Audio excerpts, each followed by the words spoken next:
I'm 81 years old, and my own son just told me I couldn't live in my house anymore, the house where I raised him, where I held my husband's hand during his final breath, the house I've called home for 54 years. My name is Helen Vaughn. I've lived through Kennedy's assassination, watched my children grow from babies to parents themselves, buried the love of my life after 51 years of marriage, and somehow thought I'd earned the right to spend my remaining years in peace. I was wrong. Last Sunday afternoon, my son Marcus walked into my living room in Minneapolis, the same room where I'd rocked him to sleep as a colicky infant, where we'd opened Christmas presents for decades, where his father and I had danced on our 40th anniversary. He sat on my sofa, his wife Nicole beside him, her mother Denise perched on my favorite chair like she already owned it. And Marcus looked at me with eyes I barely recognized and said that this house was too big for someone my age, that they needed it more than I did, that they'd already found me a wonderful senior apartment in Bloomington. Wonderful, as if wrapping something in pretty words makes it any less of a prison. I've worked as a nursing supervisor for 37 years. I've managed entire hospital departments, handled life and death decisions, raised 3 children, and nursed my husband through stage 4 pancreatic cancer. But somehow, according to my son, turning 81 had transformed me into someone who couldn't be trusted to know what was best for herself. That Sunday was the day I learned that gray hair and wrinkles make some people see you as weak, as disposable, as someone whose entire life can be erased with a conversation and a condescending smile. But here's what Marcus didn't know. I didn't survive 8 decades on this earth by being fragile, and I wasn't about to start now. If you've ever been underestimated because of your age, dismissed because of the year on your birth certificate, or treated like a child by the very children you raised, this story is for you. Stay with me, because what happened next proved that the biggest mistake anyone can make is assuming that age equals weakness. Subscribe to this channel, because every grandmother has a story that needs to be heard, and mine is just beginning. Let me tell you exactly how I fought back.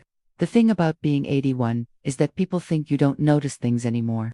They think your mind is as fragile as your bones, that you can't read between the lines or sense when something's wrong. Marcus was counting on that. He was dead wrong. That Sunday afternoon, after I told them to get out of my house, I watched through my front window as the 3 of them stood on my driveway. Marcus was gesturing wildly, Nicole kept checking her phone, and Denise, that woman, had the audacity to look back at my house like she was already measuring it for new curtains. They stayed out there for 20 minutes, and I knew exactly what they were doing. They were regrouping, planning their next move. I didn't sleep that night. Not because I was scared, but because my mind was working through every conversation I'd had with Marcus over the past 6 months. Little comments that hadn't seemed significant at the time suddenly clicked into place like puzzle pieces I'd been too trusting to see. "Mom, are you sure you're taking your medications correctly?" he'd asked in March, even though I'd been managing my own prescriptions for 60 years without a single error. "You seemed confused last week when we talked about Thanksgiving," Nicole had mentioned in April, when I'd simply asked which Thursday they were planning to come. A perfectly reasonable question. "Have you considered what might happen if you fell and couldn't reach the phone?" Denise had said in May, looking around my house with eyes that cataloged every valuable piece of furniture. They'd been building a narrative, planting seeds of doubt about my mental capacity. And I'd been so focused on grieving Robert, he'd only been gone 14 months, that I hadn't seen it happening. By Monday morning, I knew I needed to act fast. I called my bank first, asked them to put a fraud alert on all my accounts and require in-person verification for any major transactions. The banker, a young woman named Jennifer who'd helped me for years, didn't question why. She just said she'd take care of it immediately, and I heard something in her voice, recognition, maybe, like she'd seen this before. Then I called a locksmith, had every lock in the house changed by Tuesday afternoon. Cost me $473, but it was worth every penny. Marcus called me 17 times on Tuesday. 17? I didn't answer. He left voicemails that started apologetic, saying we'd gotten off on the wrong foot, that we just needed to talk, calmly, and ended with an edge of irritation that he couldn't quite hide. By the 5th message, he was saying that my reaction was concerning and that he was worried about my judgment. There it was, the narrative creeping in again. Wednesday morning, Marcus showed up at my door with Nicole.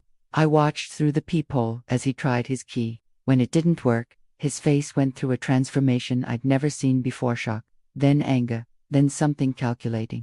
He knocked, called out that he just wanted to make sure I was okay, that he loved me, that we were family. I didn't open the door. Through the wood, I heard Nicole say we should call someone, that this behavior wasn't normal. Marcus agreed, said maybe it was time to talk to his siblings, to see if they'd noticed anything, to see if maybe we all needed to have a conversation about my living situation and my mental state. My heart was pounding so hard I thought it might give out right there. But I stayed silent, stayed still, until I heard their footsteps retreat down my porch steps. That's when I understood the full scope of what was happening. This wasn't just about the house. This was about control.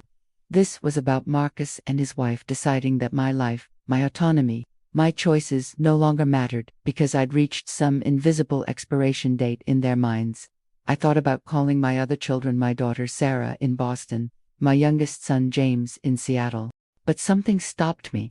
If Marcus was already planning to paint me as mentally incompetent, I needed to be strategic. I needed proof that I was anything but confused. Thursday morning, I made an appointment with my doctor for a complete cognitive assessment. I called my attorney, Martin Fletcher, who'd helped Robert and me with our estate planning. His secretary said he'd retired, but she gave me the name of someone who specialized in elder law, Catherine Price. I'll never forget the sound of Catherine's voice when I called, professional, but warm. When I explained what was happening, she didn't sound surprised. She said she'd seen this pattern before, told me I was smart to call, and asked if I could come in Friday morning. She said time was often critical in cases like these. Cases like these. Like I was a case now, a statistic. Another elderly person being pushed aside by family members who couldn't wait for nature to take its course. Friday morning, I drove myself to Catherine's office in downtown Minneapolis. The receptionist looked at me like she couldn't quite believe I'd driven myself, and I realized I was dressed in my best pantsuit. My hair was done, I was carrying my purse and a folder of documents I'd carefully organized. I looked exactly like what I was. A competent woman who'd spent decades managing complex situations, not a confused old lady who needed protecting from herself. Catherine Price was younger than I expected, maybe 50, with sharp eyes and a firm handshake. She sat me down and asked me to tell her everything, and I did. Every detail from that Sunday afternoon, every suspicious comment from the months before, every voicemail Marcus had left. When I finished, she leaned back in her chair and said something that made my blood run cold. "Mrs. Vaughn, what your son is doing has a name. It's called elder financial exploitation, often accompanied by undue influence, and based on what you've told me, I believe he may be building toward filing for guardianship or conservatorship, essentially trying to have you declared legally incompetent so he can take control of your assets and living situation." The room tilted slightly. He would do that. His own mother. Catherine's expression was gentle but firm. "Mrs. Vaughn, in my 15 years of practice, I've learned that financial desperation makes people do things they never thought they were capable of. The question isn't what he might do, it's what we're going to do about it." She outlined a plan. Medical evaluations to document my cognitive function, security cameras from my house, a private investigator to look into Marcus's financial situation, changes to my estate planning, formal documentation of every interaction. I left her office 3 hours later with a clear path forward and a sick feeling in my stomach. Because Catherine had also told me something else. In cases like these, Mrs. Vaughn, the family relationships rarely survive. You need to decide right now if you're prepared to lose your son to save yourself. Because that's often what it comes down to. I drove home in silence, thinking about the little boy Marcus had been. The teenager who'd come to me crying when his first girlfriend broke his heart. The young man who'd asked for my blessing before proposing to Nicole. Where had that person gone? Or had he always been capable of this, just waiting for the right circumstances to show his true nature? That night, I sat in Robert's favorite chair. I still couldn't bring myself to get rid of it and cried, for the first time since the locksmith had left. Not from fear. From grief, because I was mourning my son while he was still alive. My phone rang at 8:30 p.m. Marcus again. This time, I answered. He sounded relieved. Started to say he'd been so worried that we really needed to talk. I cut him off and told him I'd changed the locks, that I knew what he was trying to do, and that he should contact me only through my attorney from now on. The silence on the other end lasted 5 seconds, then Marcus's voice came back, and it was different, colder. He told me I was being irrational, that this paranoia was exactly what he'd been worried about, that he was going to have to take steps to protect me from myself. I hung up. 2 hours later, my daughter Sarah called from Boston.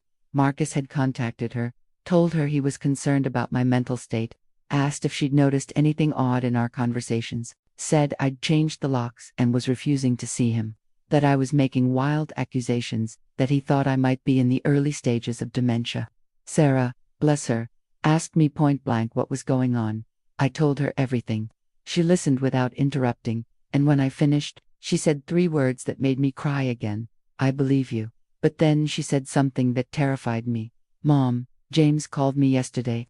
Marcus reached him first, and James isn't sure what to think. That's when I realized Marcus wasn't just trying to take my house. He was trying to take my family, my credibility, my entire identity. He was using my age as a weapon, knowing that society was primed to believe that an 81-year-old woman might be losing her grip on reality.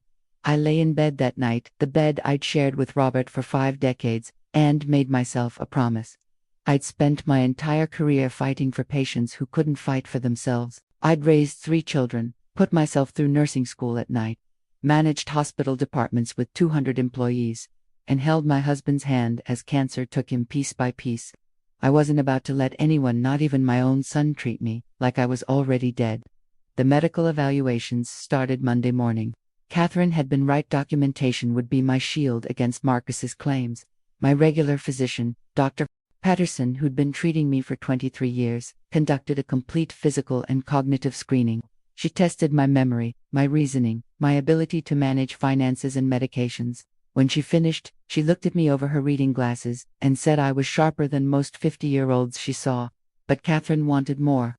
She sent me to Dr. Rebecca Chen, a geriatric psychiatrist, who spent 3 hours putting me through every cognitive test imaginable: word recall, pattern recognition, executive function assessments. Then another 2 hours with Dr. Michael Torres, a neuropsychologist, who added even more evaluations. By the end of that week, I had a stack of documentation that proved what I already knew: my mind was perfectly sound. What those doctors found instead were the physical markers of stress: elevated blood pressure, disrupted sleep patterns, signs that matched exactly what they'd expect from someone experiencing psychological abuse and manipulation. Dr. Chen wrote in her report that my distress wasn't a symptom of cognitive decline but a completely rational response to attempted exploitation by a family member. That report would become one of my most valuable weapons. While I was collecting medical documentation, Catherine's investigator was digging into Marcus's life. His name was David Brennan, a former police detective who'd specialized in financial crimes. He came to my house on a Thursday afternoon, sat at my kitchen table, the same table where I'd helped Marcus with his homework 40 years ago, and asked me questions about my son's lifestyle, his spending habits, anything I'd noticed.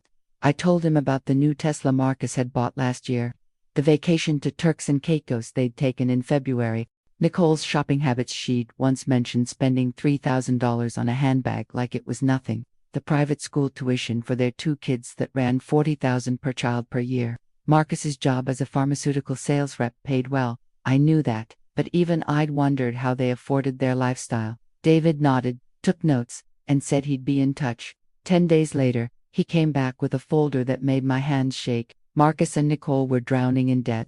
Their mortgage on the house in Edina, the upscale suburb they'd insisted on living in, was $340,000, and the house was worth barely $300,000. They were underwater by $40,000 and had already missed 2 payments.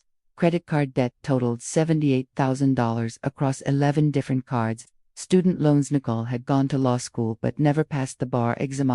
Another $95,000. They had $17,000 in combined checking and savings accounts and monthly expenses that exceeded their income by nearly $4,000. My house, appraised at $675,000 with no mortgage, wasn't just attractive to them, it was their lifeline. But David had found something even worse. Something that made me understand just how calculated Marcus's approach had been. He'd consulted with 3 different attorneys over the past 4 months. Not real estate attorneys, not financial planners, guardianship attorneys. David had copies of emails, calendar appointments, even notes from one consultation where Marcus had asked about the process for having a parent. declared mentally incompetent and gaining conservatorship over their assets. One email made me physically ill. Marcus had written to an attorney, explaining that his mother was 81, living alone, recently widowed, and showing signs of confusion and paranoia. He'd asked about the timeline for guardianship proceedings and whether resistance from the parent would help prove incompetence. He'd been planning this, methodically, strategically, while having dinner at my house, while calling to check on me, while bringing his children to visit their grandmother. He'd been building a legal strategy to take everything from me. The worst part was realizing when it had started. Robert died in September of last year. By January, just 4 months after I'd buried my husband, Marcus had his first consultation with a guardianship attorney. He'd waited exactly long enough for me to be at my most vulnerable, grieving and alone, before making his move. I sat at my kitchen table reading through David's report 3 times, and with each pass, I felt something shift inside me. The grief I'd been carrying, the part of me that kept hoping this was a misunderstanding, that my son couldn't really be doing this, it hardened into something else. Something cold and clear and absolutely certain. Catherine had warned me that I'd have to choose between my son and my independence. But she was wrong. Marcus had already made that choice for both of us. The security cameras went in next. David recommended them, said I needed to document any attempts Marcus might make to enter my property or establish a pattern of harassment. The installer, a young man named Kevin who looked about Marcus's age, set up cameras covering my front door, back door, driveway, and garage. They fed to an app on my phone and stored footage in the cloud. I felt ridiculous at first, like I was being paranoid, exactly what Marcus claimed. But Kevin mentioned that he'd installed similar systems for his own grandmother after his uncle tried to pressure her into signing over her house. He said elder financial abuse was more common than most people realized, and the victims were usually too ashamed to report it. That word, victims. I'd spent my entire career in healthcare refusing to let my patients become victims of a system that often ignored their voices. I certainly wasn't going to become a victim in my own life. The cameras proved their worth within a week.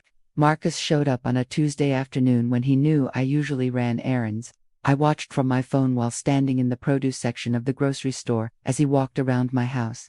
Trying every door and window, he spent nearly 20 minutes checking for entry points. When he couldn't get in, he stood on my back porch and made a phone call, and even though I couldn't hear what he said, his body language told me everything: aggressive gestures, pacing, frustration. That footage got sent straight to Catherine. 2 days later, Marcus tried a different approach. Nicole showed up at my door with Denise, her mother, holding a casserole dish. They looked friendly, concerned, just family checking on an elderly relative. I watched through the peephole as Nicole knocked and called out that they'd brought me dinner, that they just wanted to see me, to make sure I was eating properly. When I didn't answer, Denise's expression changed. She turned to Nicole and said something, and even though I couldn't hear through the door, I could read her lips well enough. She's definitely in there. I can see the light from the TV. Nicole nodded and knocked harder, her voice taking on an edge of annoyance. She called out that this was exactly what Marcus had been talking about, this irrational behavior. And maybe it was time to involve some professionals who could help me. Professionals, like I was a problem that needed solving. They left the casserole on my porch. I let it sit there for 3 hours before throwing it away, untouched. I didn't trust it, not because I thought they'd poison me, but because I knew accepting anything from them could be used later. We had to bring her meals because she wasn't caring for herself. She was so paranoid she wouldn't even accept food from her own family. Every interaction was a chess move now. Every choice I made had to consider how it might be twisted later in court. Catherine called me on Friday with news that I'd been both expecting and dreading. Marcus had contacted Adult Protection Services, filing a report of concern about an elderly person, me living in unsafe conditions and showing signs of cognitive impairment. He'd claimed I'd become isolated, was neglecting basic self-care, had become paranoid and aggressive toward family members trying to help. An investigator would be coming to my house the following week. I should have been terrified. Instead, I felt something close to relief. Because this was Marcus's mistake. He'd moved too fast, gotten too confident in his narrative. The investigator would find a clean house, a well-maintained property, a woman with perfect cognitive function and documentation to prove it. They'd find someone who was being harassed, not someone who needed protecting. That weekend, I cleaned my house until it gleamed. I organized my medications, all clearly labeled, all taken correctly, all documented. I pulled out my checkbook, my bank statements, my bills all paid on time, all organized perfectly. I gathered the medical evaluations from my doctors. I printed out the security camera footage of Marcus trying to break into my house. When the app's investigator arrived on Tuesday, a tired-looking woman in her 40s named Sandra Mills, I invited her in with a smile and offered her tea. She spent 2 hours in my home. She interviewed me, inspected every room, reviewed my medications and finances, and asked careful questions about my relationship with Marcus. I answered everything honestly, showed her all my documentation, and watched her expression change from professional neutrality to something else, recognition, anger even, at what Marcus had tried to do.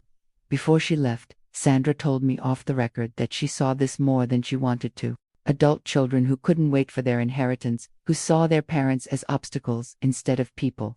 She said my case would be closed with the finding of no concerns, and that Marcus's report appeared to be malicious rather than protective. But she also warned me. She said Marcus could keep trying, could find other ways to pressure me, could possibly pursue guardianship through the courts even without app support. She said I should keep doing exactly what I was doing, documenting everything, maintaining my independence, protecting myself legally.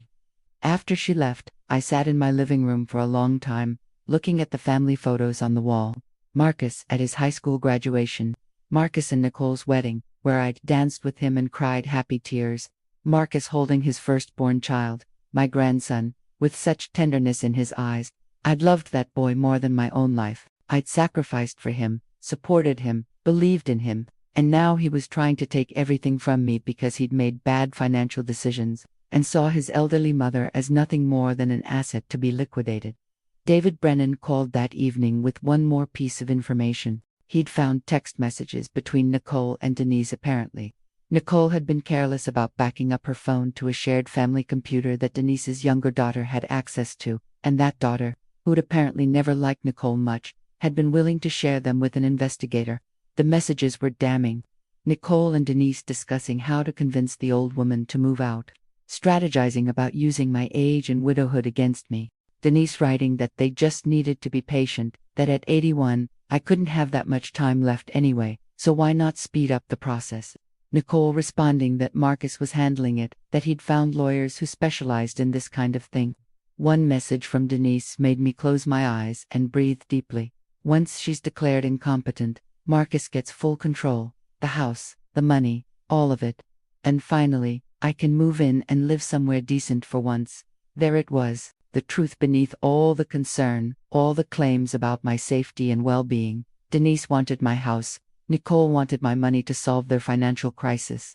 And Marcus, my son, my firstborn, wanted me erased so he could access his inheritance without the inconvenience of waiting for me to actually die. They thought I was just a helpless old woman who'd go quietly, who'd accept their version of reality because society had taught me that at 81, my voice didn't matter anymore. The hardest thing I've ever done wasn't nursing Robert through his final months, wasn't working double shifts while raising 3 children, wasn't even burying my husband after 51 years of marriage. The hardest thing was picking up the phone and calling Marcus to tell him I'd been thinking about what he said, and maybe he was right. Catherine had coached me through it. She explained that we needed Marcus to feel confident, to believe his strategy was working. People make mistakes when they think they've already won. They get careless, say things they shouldn't, reveal information they meant to keep hidden. So I called my son and lied to him for the first time in his life. I told him I'd been talking to my doctor about my memory, that maybe I had been more confused than I realized. I said the house did feel big and empty without his father, that perhaps downsizing made sense. My voice shook when I said it, not from deception, but from rage I had to swallow down like poison. Marcus's relief was audible through the phone. He said he was so glad I was being reasonable, that he'd only ever wanted what was best for me, that we were family, and family took care of each other. He suggested we meet for lunch that weekend to discuss options. I agreed, hung up, and then stood in my kitchen, shaking with anger and grief. The lunch was at a restaurant Marcus chose, somewhere public, neutral. He showed up with Nicole but without Denise, which was strategic. They were presenting their reasonable, concerned faces. Nicole even hugged me, told me how good I looked, how glad she was that we could talk about this calmly. I played my part perfectly. I asked questions about the senior apartment they'd mentioned, nodded when they described its features, expressed concern about the logistics of moving. Marcus leaned forward with that earnest expression he'd perfected and explained that they'd help with everything, that I didn't need to worry about any of the details. Then Nicole made her first mistake.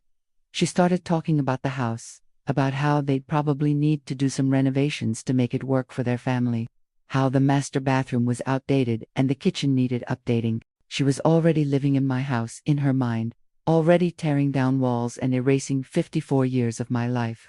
I smiled and said that sounded lovely, that I was sure they'd make it beautiful. Watched Marcus reach across the table and pat my hand like I was a child who'd finally learned to behave. That's when he made his mistake. He started talking about the paperwork, said his attorney had drawn up some documents that would make the transition easier, a power of attorney that would let him handle my finances, a deed transfer that we could hold off on filing until I was settled in the new place. Just formalities, he said. Just protecting me and making sure everything was handled properly. I asked if I could have my attorney review the documents first, and Marcus's expression tightened for just a moment before he smoothed it over. He said, "Of course, but these were standard forms, nothing complicated, and the sooner we got them signed, the sooner we could move forward with finding me the perfect apartment." Nicole jumped in then, her voice taking on that condescending tone I'd learned to recognize. She explained that at my age, with everything I'd been through, I probably shouldn't worry about the legal details. They had lawyers handling it. They'd make sure everything was proper. I just needed to trust them. Trust them. The people trying to steal my house wanted me to trust them. I told them I'd think about it, that this was all moving very fast, that I needed some time. Marcus's jaw tightened, but he forced a smile and said, "Of course, take all the time I needed." Then he added that he hoped I wasn't listening to anyone who might try to turn me against my own family, that sometimes people took advantage of elderly people's confusion to create conflict. He was already preparing his next narrative, that I was being influenced by others, that I couldn't think for myself, that my resistance was proof of manipulation rather than agency. We said goodbye in the parking lot. Nicole hugged me again and whispered that she knew this was hard, but it was for the best, and soon I'd be grateful. Marcus kissed my cheek and said he loved me. I drove home alone, gripping the steering wheel so hard my arthritic hands ached, because I'd just watched my son lie to my face with practiced ease. I'd seen him manipulate me while calling it love. I'd heard him dismiss my autonomy while pretending to protect it, and I'd smiled through all of it, playing the confused old woman he expected me to be. That night, Catherine called to ask how it went. I told her about the documents Marcus wanted me to sign, about Nicole's comments about renovating, about the way they'd both worked to pressure me while maintaining their caring facade. Catherine said it was perfect, because now we knew their timeline, their strategy, their expectations, and we could plan accordingly. She asked if I was ready for the next phase, if I understood that what came next would burn every bridge with Marcus permanently. I thought about Robert, about what he would have wanted, but I also thought about the life we'd built together, the values we'd tried to instill in our children: integrity, honesty, respect. Marcus had abandoned all of them. I told Catherine I was ready, because they thought I was just a helpless old woman who'd believe whatever they told me. They thought 81 years of life had made me weak instead of wise. They thought they could use my age as a weapon against me. The documents Marcus wanted me to sign arrived by courier on a Wednesday afternoon. Catherine had them on her desk by Thursday morning, and when she called me that afternoon, her voice had an edge I hadn't heard before. She told me the power of attorney was far more expansive than necessary. It would give Marcus complete control over my finances, my medical decisions, my living situation, is everything. The deed transfer, despite Marcus's claim that they'd hold off on filing it, was structured to take effect immediately upon my signature. The moment I signed those papers, I would have legally handed my son my entire life. But there was something else, something Catherine said made her blood run cold. Buried in the fine print was a clause acknowledging my diminished capacity and stating that I was signing these documents with full understanding of my current cognitive limitations. By signing, I would be legally declaring myself mentally incompetent. It was a trap, a carefully constructed legal trap that would make it nearly impossible for me to fight back later. Marcus could take those documents to court and say, "Look." She acknowledged her own incompetence. She agreed she needed help managing her affairs. I sat in Catherine's office, listening to her explain all of this, and something crystallized in my mind. This wasn't desperation anymore. This was cold, calculated manipulation. Marcus hadn't stumbled into this situation, he'd engineered it, step by step, with legal guidance and careful planning. Catherine leaned back in her chair and asked the question that had been haunting me for weeks. Why now? What had changed to make Marcus decide this was the right time to make his move? That's when David Brennan's investigation took a darker turn. He'd been tracking Marcus's financial situation, but now he started looking at the timeline. When had the debt started spiraling? When had Marcus first contacted guardianship attorneys? What had triggered this urgent need for my house? What David found was a disaster that had been building for years. Marcus and Nicole's spending had always exceeded their income, but they'd been managing it barely through credit cards and refinancing. Then, 2 years ago, Marcus had made an investment. A friend from college had approached him about a guaranteed opportunity in cryptocurrency. Marcus had pulled out a home equity line of credit for $80,000 and invested it all. The cryptocurrency crashed 6 months later. Marcus lost everything. He'd hidden it from Nicole for a while, making minimum payments on the home equity loan and juggling credit cards to cover the shortfall. But eventually, she found out.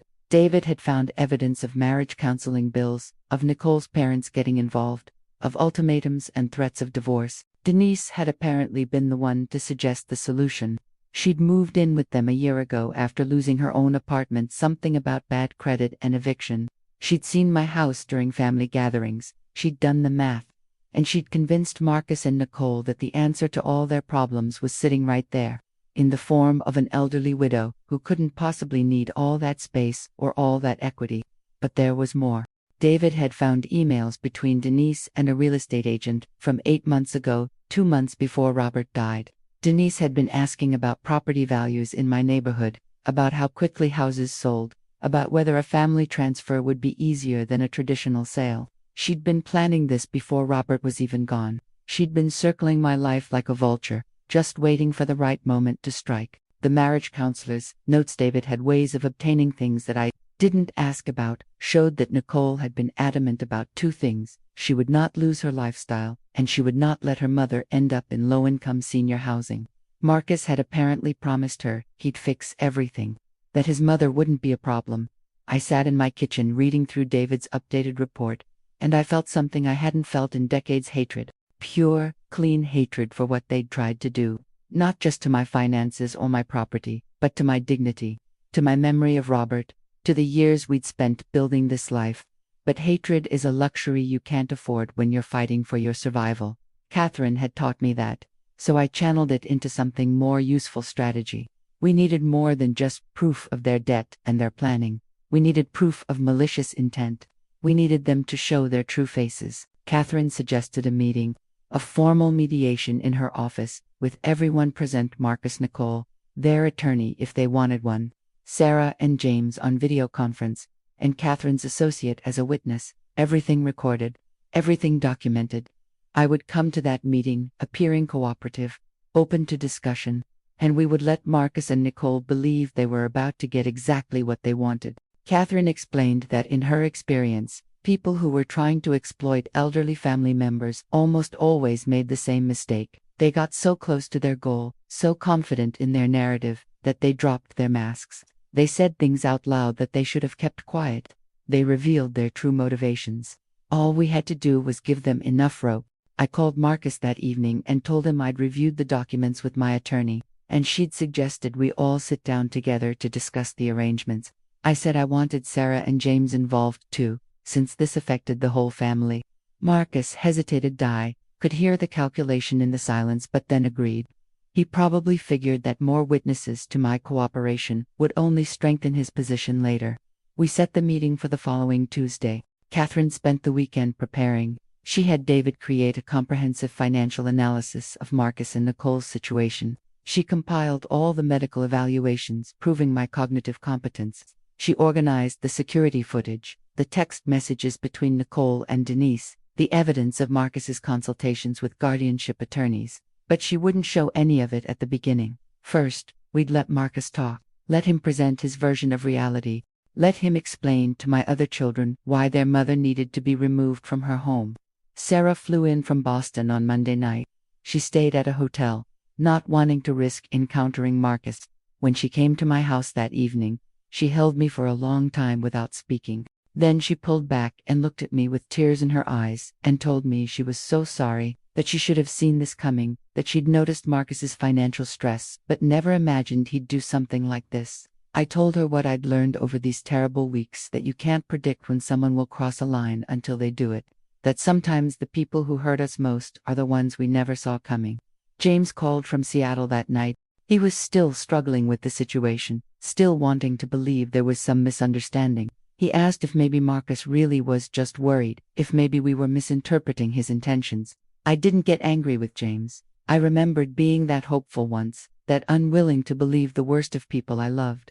Instead, I told him to listen carefully during the meeting, to pay attention not just to what Marcus said but to how he said it, to watch for the moments when the mask slipped. That night, I barely slept. I kept thinking about what Robert would say if he could see what Marcus had become. Robert had been so proud of our son, had believed Marcus would carry on our values after we were gone. I wondered if I'd failed somehow, if there was a moment in Marcus's childhood where I should have taught him something different, shown him something more. But Catherine had warned me about that too. She said that victims of family exploitation almost always blamed themselves, searching for ways they'd created their own abusers. She said that some people made choices based on character, not upbringing. That Marcus had decided his financial comfort mattered more than his mother's dignity, and that choice was his alone. Tuesday morning arrived, cold and gray. I dressed carefully, a pantsuit, modest jewelry, my hair done perfectly. I looked like exactly what I was, a competent, dignified woman who'd earned every one of her 81 years.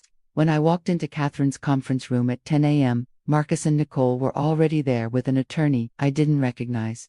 They both smiled at me, and Nicole stood to hug me like nothing had changed. Sarah sat beside me, her hand finding mine under the table. James appeared on the video screen from Seattle, his expression carefully neutral.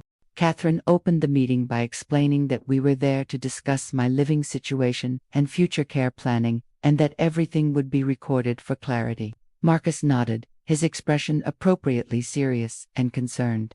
Then he began to speak, laying out his case for why I couldn't continue living independently. And that's when I stopped seeing my son and started seeing my adversary. Marcus spoke for 20 minutes without interruption. He painted a picture of a confused, increasingly frail elderly woman who was putting herself at risk by refusing help. He talked about my erratic behavior after changing the locks, my paranoia about family members, my inappropriate response to their concern. He mentioned that I'd been widowed just over a year ago and suggested that grief had affected my judgment. Nicole added carefully chosen details about how I'd seemed distant at family gatherings, how I'd forgotten conversations we'd supposedly had, how they'd had to bring me meals because I wasn't taking care of myself properly. The casserole on my porch had become evidence of my incompetence rather than my refusal to be manipulated.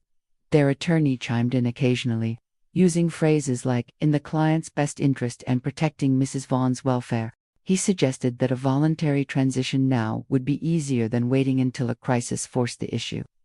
I sat quietly, letting them build their case. Sarah's hand tightened around mine. On the video screen, James's expression was changing. He was finally hearing what I'd been trying to tell him. When Marcus finished, Catherine thanked him for sharing his perspective. Then she turned to me and asked if I'd like to respond. I took a breath and began speaking. Not the confused, compliant elderly woman Marcus expected, but the hospital supervisor who'd managed crises and made life-or-death decisions for 37 years. I addressed each of Marcus's claims methodically. The locks were changed because he'd tried to enter my home without permission, and I had security footage to prove it.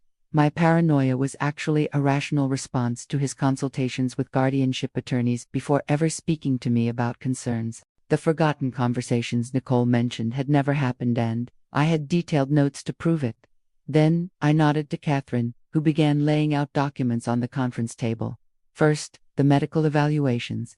3 separate specialists confirming my cognitive function was not just adequate, but excellent. Dr. Chen's report noting that my distress was a normal response to attempted exploitation, not evidence of mental decline. Second, David's financial investigation. The full scope of Marcus and Nicole's debt, printed out in devastating detail: the underwater mortgage, the maxed out credit cards, the crushing student loans, the failed cryptocurrency investment. Marcus's face went pale. Nicole's attorney started shuffling papers, suddenly very interested in his notes.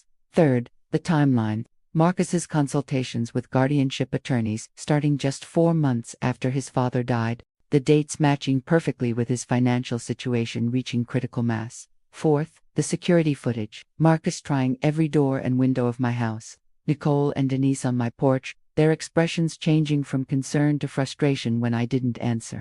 And finally, the text messages between Nicole and Denise. Every cold, calculated discussion about getting the old woman out. Every mention of using my age against me. Denise's comment about not having much time left anyway. The conference room was absolutely silent. Catherine let that silence stretch for a long moment. Then she addressed Marcus's attorney directly and explained that what his clients had attempted constituted elder financial exploitation under Minnesota law, attempted undue influence, and potentially fraud. Nicole broke first. She turned to Marcus and said something in a harsh whisper about how he'd promised this would work. How he'd said I wouldn't fight back. How his mother was supposed to be easy to convince. There it was. The mask slipping completely. Marcus tried to recover. He said this was all a misunderstanding, that his concern had been genuine, that of course he hadn't meant to pressure me. But his voice was shaking, and his eyes kept darting to the documents on the table. Sarah spoke then, her voice cutting through Marcus's excuses. She said she'd flown across the country because she needed to see this for herself. And now she understood exactly what kind of person her brother had become. She told him that their father would be ashamed. James's voice came through the video screen, quiet but firm. He said he'd wanted to believe there was some explanation, some way this could all be a misunderstanding. But he'd just watched Marcus lie repeatedly about easily verifiable facts. He asked Marcus directly if anything he'd said in the meeting had been true. Marcus didn't answer. Their attorney excused himself, said he needed to consult with his clients privately. Catherine suggested a 15-minute break. During that break, Sarah and I stood by the window overlooking downtown Minneapolis. She told me she'd been going through her own conversations with Marcus over the past year, seeing them in a new light. He'd asked her about my finances, about whether she thought I could manage on my own, about what she'd do if I started showing signs of decline. He'd been testing the waters, seeing if she'd support his plan. James called my phone directly. He said he felt sick, that he couldn't believe he'd doubted me even for a moment. He asked what I needed from him, how he could help. I told him the same thing I'd told Sarai. Needed them to be witnesses, to pay attention to what happened next, to remember that their father and I had raised them to value integrity above convenience. When Marcus and Nicole came back into the conference room, their attorney looked like he'd aged 10 years. He stated very formally that his clients maintained their concern for my well-being had been genuine, but they recognized that perhaps their approach had been inappropriate. He suggested we all move forward with the understanding that I would remain in my home and manage my own affairs. Catherine said that wouldn't be quite enough. She explained that we needed certain assurances. First, Marcus and Nicole would sign a document acknowledging that I was mentally competent and that they had no concerns about my ability to manage my own affairs. This would prevent any future attempts at guardianship based on claims they'd made during this period. Second, they would agree to have no unsupervised contact with me for at least 6 months to prevent any further attempts at coercion. Third, they would pay for the legal and investigative costs I'd incurred defending myself, approximately $23,000. Marcus started to protest, but his attorney cut him off. He looked at the evidence spread across the table and apparently did some quick calculations about what a court battle would cost them versus what Catherine was asking for. He advised his clients to accept the terms. Nicole looked like she wanted to argue, but Marcus put his hand on her arm. He was finally understanding the position he'd put himself in. He'd tried to exploit his elderly mother, documented his intentions extensively, and gotten caught. The only question left was how much damage control he could do, but I wasn't done. I hadn't asked Catherine to include my next move in the terms because I wanted Marcus to hear it directly from me. I looked at my son across that conference table and told him I'd spent the past week reviewing my estate planning. The will that had left him 40% of my assets, approximately $800,000, including the house, had been revised. His inheritance was now $5,000, enough to pay 1 month of his debts. The rest would be divided between Sarah and James, with substantial trusts set up for my grandchildren that Marcus could not touch. A significant portion would go to organizations fighting elder abuse. Nicole made a sound like she'd been punched. She turned to Marcus and said they needed that money, that they'd counted on it, that his mother couldn't do this to them, but I could. And I had, Marcus asked, his voice barely a whisper, if there was any way to change my mind. If he apologized, if he made amends, if he proved he'd changed. I told him that trust, once broken this completely, couldn't be rebuilt, that he'd made his choice when he decided his financial problems mattered more than his mother's dignity, that I would pray for him, but I would never depend on him again. Sarah spoke up then, and asked me if I was sure. Not because she disagreed, but because she wanted me to have thought it through completely. I told her I'd never been more certain of anything, that I'd worked too hard, survived too much, and loved their father too deeply to let anyone, even my own child, take what we'd built together. The meeting ended shortly after that. Marcus and Nicole left without saying goodbye. Their attorney promised to have the signed documents delivered by end of week. Catherine walked me and Sarah to the elevator. She told me I'd done remarkably well, that most people in my position would have compromised or backed down. I told her that most people in my position probably hadn't spent decades learning to stand their ground in hospital boardrooms and end-of-life family meetings. That strength doesn't disappear just because you turn 80. That evening, Sarah and I had dinner at my house. We sat at the kitchen table where I'd fed her as a child, helped her with homework, listened to her first heartbreak. She asked me how I was really feeling, underneath all the strategy and legal maneuvering. I told her the truth, that I felt grief for the son I'd lost, even though he was still alive, that I felt rage at what he'd tried to do, that I felt a strange kind of relief that it was finally out in the open, that I didn't have to pretend anymore. But mostly, I told her, I felt determined to live the rest of my life on my own terms, in my own house, with my dignity intact. Sarah raised her wineglass and said that sounded perfect. We toasted to Robert, who would have handled this whole situation with more grace than I had but would have approved of the outcome, and we toasted to the future. Whatever time I had left, I would spend it as myself, not as someone else's problem to solve. The documents arrived by courier on Friday afternoon, exactly as promised. Marcus and Nicole had signed everything: the acknowledgement of my competence, the no-contact agreement, the payment terms. Their attorney had probably explained that refusing would only make things worse in court if I decided to pursue charges. I didn't celebrate. I just filed the papers carefully in the folder Catherine had given me and tried to figure out what I was supposed to feel. Sarah had flown back to Boston that morning. Before she left, she'd hugged me at my front door and made me promise to call her every day, even if just for 5 minutes. She said she needed to know I was okay, that she couldn't stop thinking about what might have happened if I hadn't fought back. I promised, and I meant it. James called that evening from Seattle. He apologized again for doubting me, for not seeing what Marcus was doing. I told him the same thing I'd told Sarah, that Marcus had been careful, strategic, that he'd built his narrative well, that James's hesitation was understandable, even if it had hurt. But then James said something that changed everything. He mentioned that Marcus had called him the day before, after the meeting. Marcus had been angry, ranting about how I'd humiliated him, how I'd turned the whole family against him, how this wasn't over. Those last words made my blood run cold. This wasn't over. I called Catherine immediately. She listened quietly and then asked me the question I'd been dreading. Did I think Marcus would actually let this go? I thought about my son, about the years I'd watched him grow, the patterns I'd seen develop. Marcus had never been good at losing. Even as a child, he'd find ways to reframe defeats as victories, to shift blame onto others, to keep pushing until he got what he wanted. And now I'd just taken $800,000 away from him while he was drowning in debt. Catherine said we needed to be prepared for one more move. That desperate people did desperate things, especially when they felt publicly humiliated.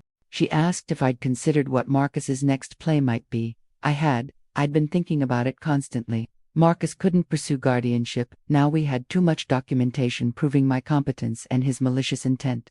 He couldn't access my house. The security system would catch any attempt. He couldn't manipulate my other children's. And James were both firmly on my side now. But there was one thing he could still do. One play that desperate people always tried when everything else failed. He could try to make me look unstable.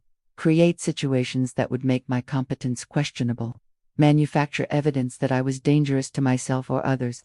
David Brennan had warned me about this during one of our meetings. He'd said that when elder exploitation failed through legal means, family members sometimes resorted to staging incidents, calling police for welfare checks, and acting concerned when officers arrived, spreading rumors in the community about erratic behavior, even provoking confrontations that could be recorded out of context. The goal wasn't to win, it was to create enough doubt that a judge might order an evaluation, might question my ability to manage my own affairs, might give Marcus another chance to present his case. I spent that weekend fortifying my position.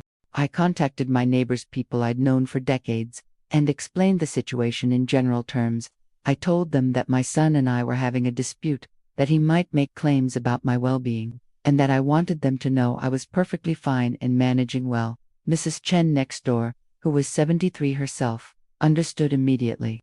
She said her own daughter had tried something similar 5 years ago, trying to pressure her into moving to Arizona so the daughter could sell Mrs. Chun's house. She told me she'd be watching, that she'd be happy to provide a statement if I ever needed one. Mr. Rodriguez, across the street, offered to check in on me daily, just to have another set of eyes documenting my routine. He was a retired attorney himself and said he'd seen too many cases like mine. I updated my medical providers, asking them to note in my charts that I was involved in a family dispute and that any claims about my mental state should be verified directly with me. Dr. Patterson added a note that I was experiencing normal stress related to attempted exploitation, but showed no signs of cognitive decline. Catherine suggested one more thing, that I start keeping a daily journal, documenting my activities, my meals, my medications, my interactions, something that would show a pattern of normal, competent living, something that would be dated and detailed enough to counter any claims Marcus might make. So I started writing.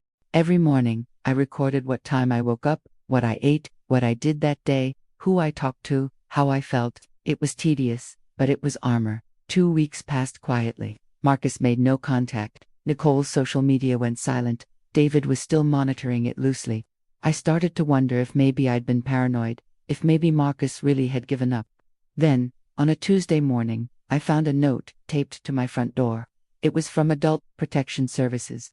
They'd received another report of concern. Someone had called claiming I'd been seen wandering the neighborhood disoriented, that I'd approached neighbors asking for help finding my house, that I'd been wearing inappropriate clothing for the weather.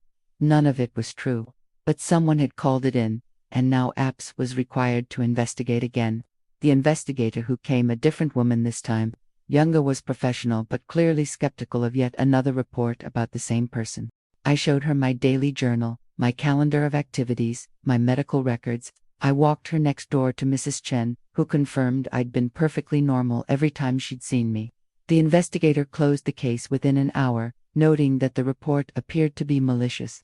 But she warned me, just like Sandra Mills had, that repeated false reports could still create problems, that there was a limit to how many times I could be reported before someone higher up started questioning why this kept happening. I asked if she could tell me who made the report. She said she couldn't disclose that information, but her expression told me everything I needed to know. Marcus was making his move. David traced the call. It had come from a burner phone, but it had been placed from a location near Marcus's office. He couldn't prove it was Marcus directly, but the timing and location were suspicious enough. 3 days later, another call, this time claiming I'd been confused about my medications, that a pharmacy had expressed concerns about my prescriptions. My pharmacy confirmed they'd never made such a report and had no concerns about my medication management.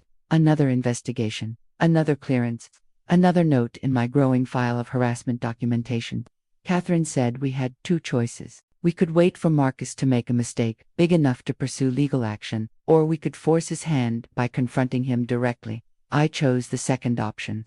Because I was 81 years old and I didn't have time to play a long game of defensive maneuvers, Catherine drafted a cease and desist letter outlining every false report, every instance of harassment, and warning that continued behavior would result in a restraining order and potential criminal charges for filing false reports. The letter was delivered on a Friday afternoon. By Saturday morning, my phone was ringing. It was Nicole, not Marcus. Nicole.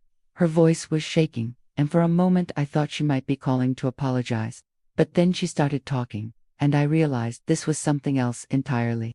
She told me I was destroying her family, that Marcus couldn't sleep, couldn't focus at work, was falling apart because of what I'd done, that their marriage was suffering, that her mother was furious, that they were facing foreclosure on their house.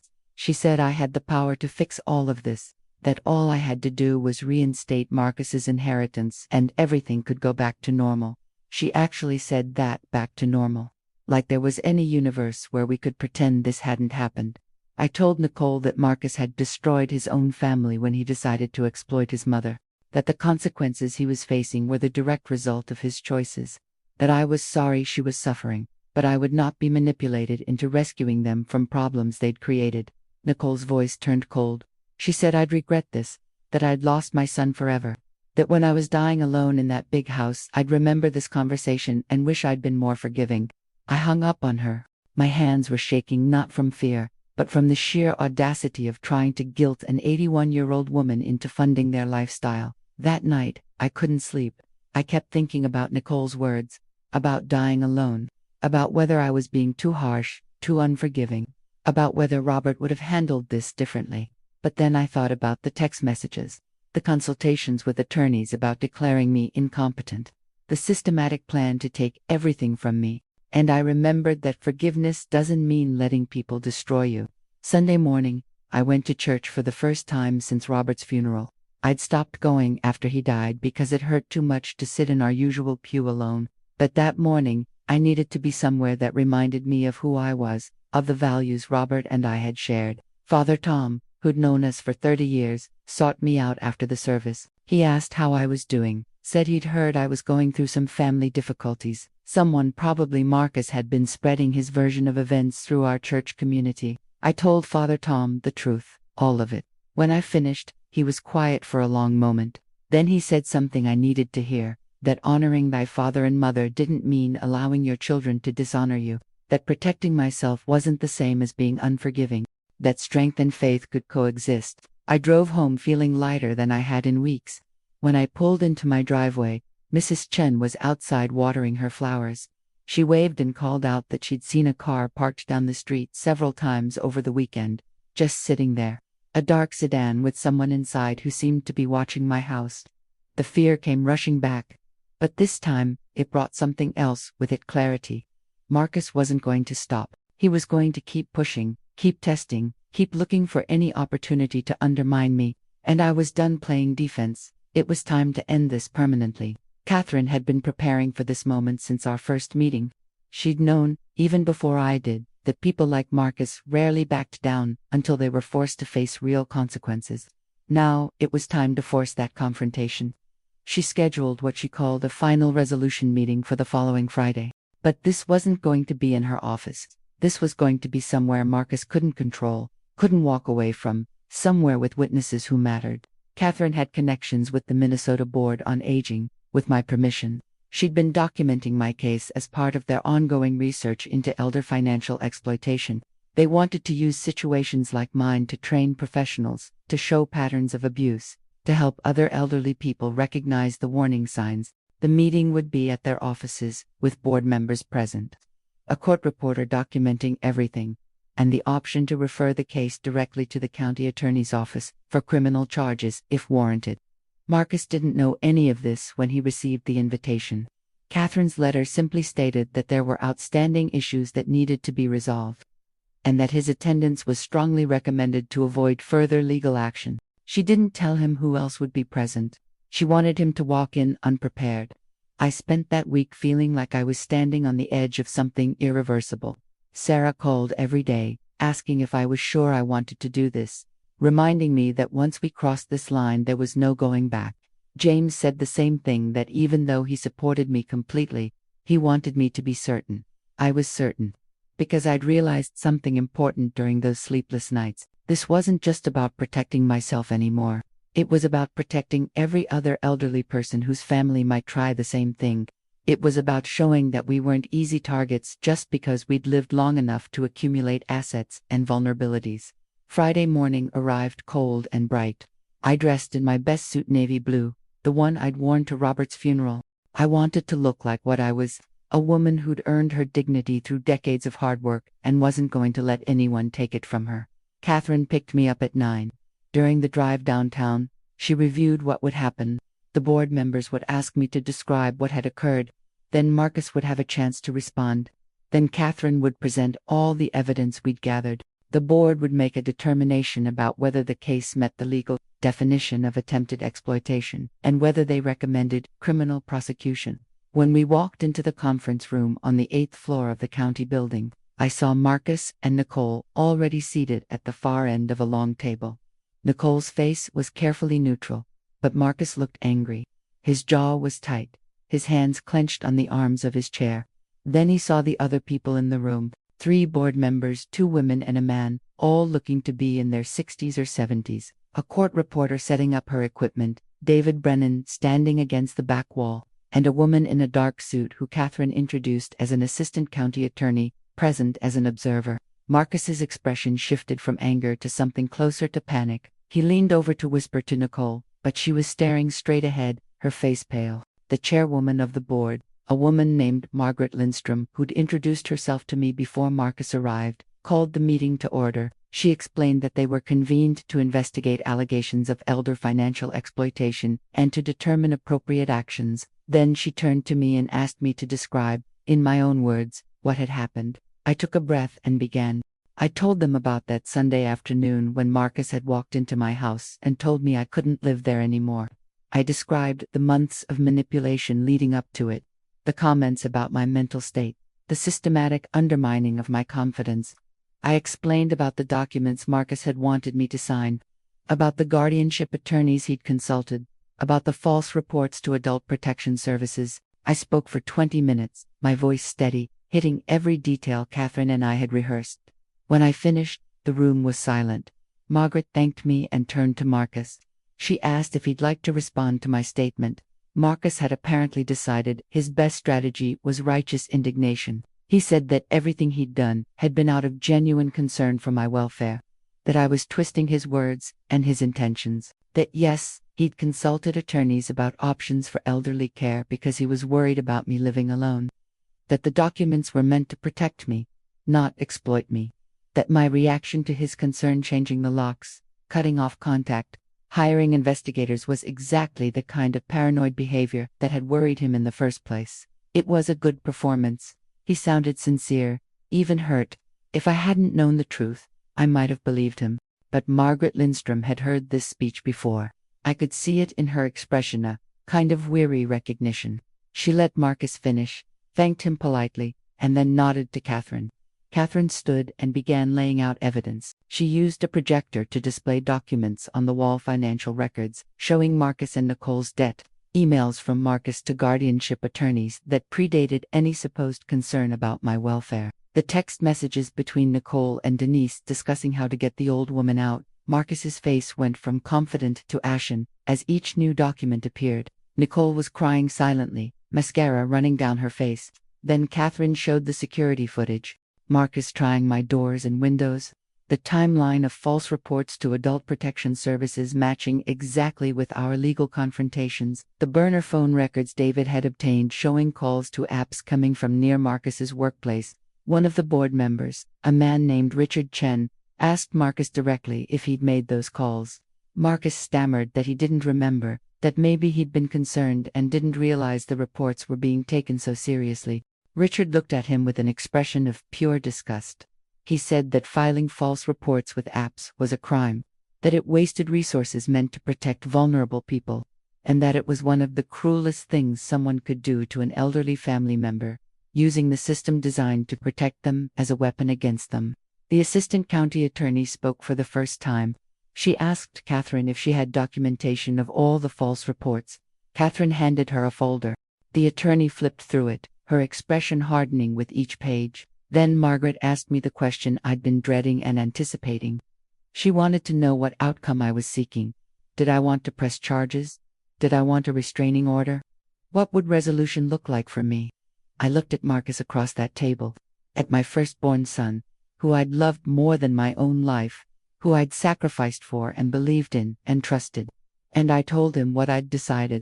I said I wanted him to understand what he'd done. not just to me, but to every elderly person who'd ever been victimized by family members who saw them as inconvenient obstacles to inheritance. I wanted him to know that his father would be ashamed beyond words. That the values Robert and I had tried to teach Jim, integrity, honesty, respect, he'd abandoned for the sake of solving a financial crisis he'd created through his own bad decisions. I told him I'd revised my will not out of revenge but out of necessity. That I couldn't leave my life's work to someone who'd tried to steal it before I was even gone. That the $5,000 he'd inherit would be exactly $5,000 more than he deserved. Then I addressed Nicole directly.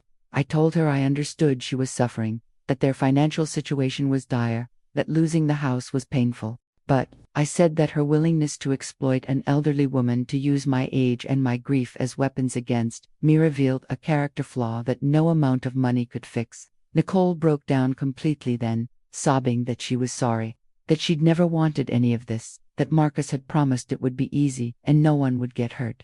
Marcus turned on her, hissed at her to stop talking. But it was too late. She'd just confirmed everything, that there had been a plan, that they'd knowingly targeted me, that they'd expected me to be too weak or too confused to fight back. The assistant county attorney made a note. She told Catherine she'd be recommending a full investigation into potential criminal charges, filing false reports, attempted exploitation of a vulnerable adult, possibly conspiracy to commit fraud. Marcus finally seemed to understand the full scope of what was happening. He asked, his voice breaking, if there was any way to make this right, if I would consider dropping the complaint, if he apologized, if he got counseling, if he proved he'd changed. I looked at my son and told him the truth. I said that some things, once broken, couldn't be fixed. That trust was like a mirror, Raven. If you glued the pieces back together, you'd always see the cracks. That I would pray for him, hope he got help, wish him well. But I would never depend on him again, never trust him again, never give him another opportunity to hurt me. Margaret Lindstrom spoke then. She said the board's preliminary finding was that this case clearly met the definition of attempted elder financial exploitation. That they would be forwarding their report to the appropriate authorities and recommending that the case be used in future training materials as a textbook example of family-perpetrated abuse. She also said something directed at Marcus that I'll never forget. She told him that in her 30 years working with elderly populations, she'd seen hundreds of cases like this, and the one thing they all had in common was that the perpetrators always claimed they were acting out of love and concern. But real love, she said, respected autonomy. Real love didn't see elderly parents as problems to be solved or assets to be managed. The meeting ended shortly after that. Marcus and Nicole were given information about the investigation process and told they should retain legal counsel. The assistant county attorney said someone from her office would be in touch. As people gathered their materials and began to leave, Marcus approached me one last time. He stood a few feet away, looking smaller somehow, and asked if I'd ever be able to forgive him. I thought about that question carefully. Then I told him that forgiveness was complicated, that I could forgive the desperation that had driven him, the fear about his financial situation, even the bad judgment about how to solve it. But I couldn't forgive the cruelty, the willingness to declare his own mother incompetent, the systematic campaign to undermine my mental capacity, the use of my age and my grief as weapons. I told him those things weren't mistakes, they were choices, and choices had consequences. Marcus nodded slowly, tears running down his face. He said he understood. Then he and Nicole left, and I watched them walk away, knowing I'd probably never have a real conversation with my son again. Catherine drove me home in silence. When we pulled into my driveway, she turned to me and said I'd been incredibly brave, that most people in my position would have given in, would have taken the path of least resistance, would have let family pressure override their own needs. I told her I'd had good teachers, that Robert had always said the measure of a person wasn't how they acted when things were easy, but how they stood up when someone tried to knock them down. That night, I sat in my living room, in my house, that I'd defended and kept, and let myself cry. Not from sadness this time, but from relief, from exhaustion, from the sheer weight of everything I'd carried for the past months. Sarah called. She'd been on standby all day, waiting to hear how it went. I told her everything, and when I finished, she was quiet for a long moment. Then she said she was proud of me, that she knew how much it hurt, but that I'd done the right thing, that sometimes love meant setting boundaries, even with the people who'd once been your whole world. James called an hour later. He said something similar, but added that he'd been doing a lot of thinking. He'd realized that he'd been enabling Marcus for years, making excuses for his behavior, minimizing his problems. He said he was sorry for that, sorry he hadn't seen what was happening sooner. I told both of them what I'd learned through all of this: that family wasn't about blood or obligation. It was about respect and trust and showing up for each other when things got hard, that they'd both proven themselves to be family in the truest sense. Before I went to bed that night, I did something I hadn't done in months. I looked at the photo of Robert that I kept on my nightstand, taken on our 50th anniversary, both of us, gray and lined but still holding hands, and I talked to him. I told him about Marcus, about what our son had tried to do. I told him about the fight, about the evidence, about the meeting today, and I asked him if I'd done the right thing. The answer, of course, came from inside me, but it felt like Robert's voice when I heard it. You protected yourself, and in doing that, you taught our children what dignity looks like. That's all we ever tried to do. I fell asleep that night in my own bed, in my own house, with my autonomy intact, and for the first time in months, I didn't dream about losing everything. 6 months have passed since that meeting, and I'm still here, still standing, still living in my house at 81 years old, proving every single day that age doesn't equal weakness. Marcus and Nicole declared bankruptcy in November. Their house went into foreclosure 3 weeks later. They moved into a cramped apartment 40 minutes from here. And Denise, the woman who'd been so certain she'd be decorating my living room, ended up in a subsidized senior housing complex on the bad side of town. The exact kind of place they'd wanted to put me in, only worse. Sometimes karma works faster than you'd expect. The county attorney decided not to pursue criminal charges, but Marcus had to repay every penny of my legal costs and accept a permanent restraining order, $23,000 he couldn't afford, and a legal document that keeps him 500 feet from my property for the rest of my life. I rebuilt my life piece by piece. Sarah came for Thanksgiving. James flew in from Seattle. We had a small, quiet dinner, just the three of us, around a table that used to hold 12. When I said grace, I cried into my mashed potatoes, because Robert should have been there. And because the family we'd built over decades had shattered in ways I'd never imagined, but we were still family. The three of us. That counted for something.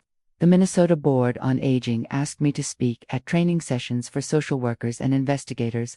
I said yes, standing in front of 40 professionals, telling my story, watching their expressions change as they recognized patterns they'd missed in their own cases. That's when I understood that maybe something good could come from this nightmare.